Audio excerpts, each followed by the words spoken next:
નમસ્કાર દોસ્તો, સ્વાગત છે તમારું વોકલ ગુજરાતમાં। આજના મહત્વના સમાચારની શરૂઆત કરીએ તે પહેલા દેશ અને દુનિયાની તમામ ખબરો મેળવવા માટે જો તમે હજુ સુધી ચેનલને સબસ્ક્રાઇબ ન કરી હોય તો સબસ્ક્રાઇબ કરી લેજો, જેથી તમામ સમાચારોની જાણકારી તમને મળતી રહે।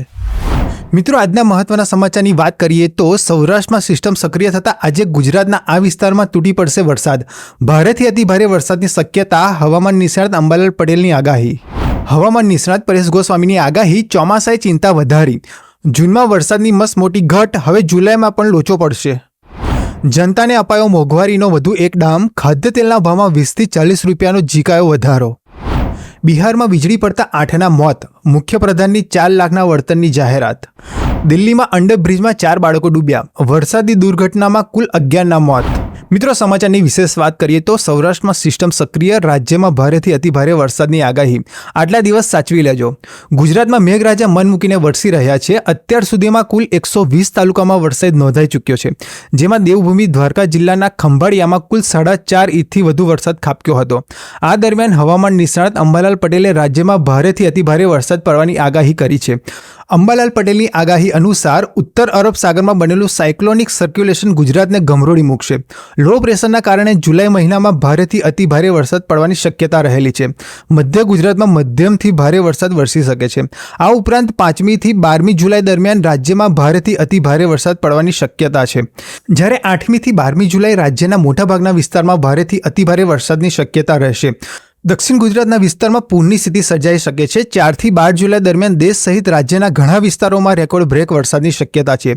ગુજરાતના અનેક વિસ્તારમાં ભારેથી અતિભારે વરસાદની આગાહી છે।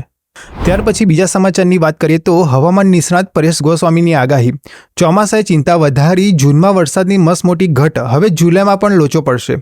રાજ્યમાં સાર્વત્રિક વરસાદ ખાબકી રહ્યો છે। અમદાવાદ જેવા શહેરોમાં જ્યારે મેઘમહેર જોવા નહોતી મળી, ત્યાં પણ મેઘરાજા ધોધમાર વરસ્યા છે। આવામાં સમગ્ર રાજ્યમાં વરસાદી વાતાવરણ જોવા મળી રહ્યું છે। જોકે જૂન મહિના દરમિયાન ચોક્કસ વરસાદની ઘટ નોંધાઈ છે। આ અંગે હવામાન નિષ્ણાત પરેશ ગોસ્વામીએ જણાવ્યું છે કે જુલાઈમાં ચોમાસું કેવું રહેશે। હવામાન નિષ્ણાત પરેશ ગોસ્વામીએ તેમના યુટ્યુબ વિડીયોમાં જણાવ્યું છે કે નૈઋત્યના ચોમાસાએ 28 જૂન સુધી ગુજરાતના તમામ વિસ્તારોને કવર કરી લીધા છે, છતાં અમુક વિસ્તારો એવા છે કે જ્યાં વાવણીથી વંચિત છે। એક અનુમાન મુજબ ચાલુ વર્ષે 98 થી 108% સુધીનો વરસાદ નોંધાશે। ખાસ કરીને જૂન મહિનાની વાત કરીએ તો સામાન્ય રીતે જેટલો વરસાદ પડ્યો હોય તેના કરતાં 42% ઓછો પડ્યો છે। જુલાઈ મહિનામાં વધારે વરસાદ પડી જાય તો આ 42% ઘટનું લેવલ થઈ જાય। ચોમાસાના અંતે 98 થી 108% વરસાદનું અનુમાન છે। જૂન મહિનામાં વરસાદે અપેક્ષા પ્રમાણે વિસ્તારો કવર કરી લીધા છે, છતાં 42% વરસાદની ઘટ જોવા મળી છે।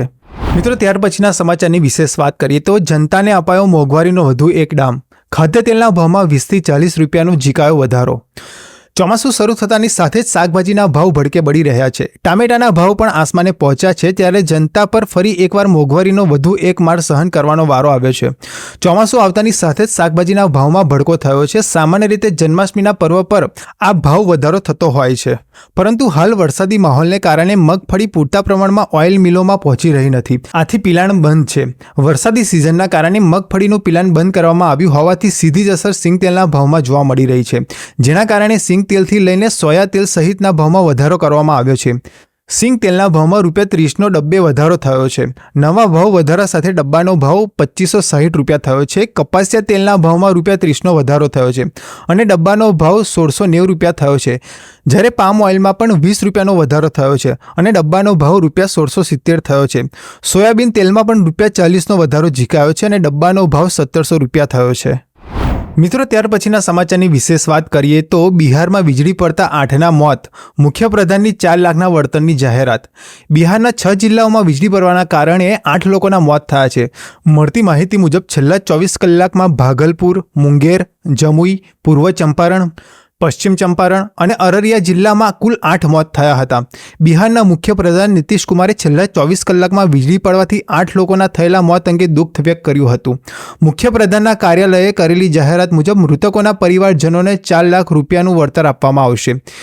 બીજી બાજુ કેરળમાં પડી રહેલા ભારે વરસાદને કારણે અનેક મકાનોને નુકસાન થયું છે, અનેક વૃક્ષો ધરાશાયી થયા છે। બીજી તરફ રાજ્યની નદીઓ અને ડેમમાં પણ પાણીનું સ્તર સતત વધી રહ્યું છે।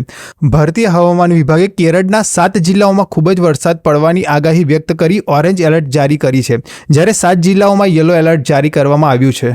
મિત્રો, ત્યાર પછીના વિશેષ સમાચારની વાત કરીએ તો દિલ્હીમાં અંડરબ્રિજમાં 4 બાળકો ડૂબ્યા, વરસાદી દુર્ઘટનામાં કુલ 11ના મોત। દિલ્હીમાં ભારે વરસાદ પડવાના પગલે અનેક વિસ્તારો જળબંબાકાર થઈ ગયા હતા. દિલ્હીના સિરસપુર અંડરબ્રિજમાં વરસાદી પાણીમાં નહાવા પડેલા 2 બાળકો ડૂબી જવાથી મોત નીપજ્યા હતા. આ સાથે રાજધાનીમાં વરસાદને લગતી દુર્ઘટનાઓમાં કુલ 11 લોકોના મોત થયા હતા. સિરસપુર અંડરબ્રિજમાં શુક્રવારથી પાણી ભરાયેલું હતું. એ જ રીતે ઉસ્માનપુર યમુના ખાદરમાં શુક્રવારે ખાડામાં વરસાદી પાણી ભરાતા તેમાં નહાવા પડેલા 2 બાળકોના ડૂબી જતા મોત થયા હતા. ઓખલા અંડરબ્રિજમાં પણ એક વ્યક્તિનું ડૂબી જવાથી મોત થયું હતું. હવામાન વિભાગે દિલ્હીમાં આગામી 7 દિવસ સુધી ભારેથી અતિ ભારે વરસાદની આગાહી કરતા ઓરેન્જ એલર્ટ જારી કર્યું છે.